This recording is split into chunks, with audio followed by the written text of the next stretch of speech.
গুজরাটি, ঠিক আছে। গুজরাটি, পাঞ্জাবি, পাঞ্জাবি তো আলাদা ভাষা। পাঞ্জাবি ভাষার লাগে উর্দু ভাষার লাগে কিছুটা মিল আছে নাকি? আমি জানি না, আমি কখনো যাই নাই। ঠিক আছে। এই এই হলো যে এই কাহিনী ভাই, আমাগো ছেলে-মেয়েরে তুকু করে।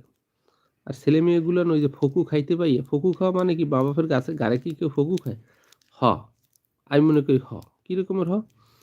একটা সময়ের পর উচিত বাচ্চা-কাচ্চার ঘর থেকে বের হয়ে যাওয়া। সোর্স অফ আর্নিং এর জন্য। হুম?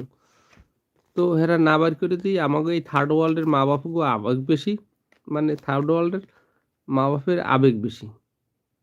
এই, এই থার্ড ওয়ার্ল্ড এখানে খালি আমাগো বাংলাদেশ বা না যে পৃথিবীর যেকোনো থার্ড ওয়ার্ল্ড। এই আফ্রিকার হইতে পারে, ইন্ডিয়ার হইতে পারে, ব্রাজিলের। থার্ড ওয়ার্ল্ডের মানুষের বেশি, আবেগ বেশি। মাইয়ে পোলারের লগে তুকু কয়। আরে মোর পোলায় এত কষ্ট কেমনে হরবে? বেটা একটা সময় পর তো তার কষ্ট করতেই হবে। তুমি না থাকলে পোলাটা কষ্ট করতে হইতো না। তা তুমি থাকিয়ে কষ্ট করুক। বরঞ্চ তুমি থাকিয়ে কষ্ট করলে সেটা বল পাবে যে আমার যাই হোক বাসায় তো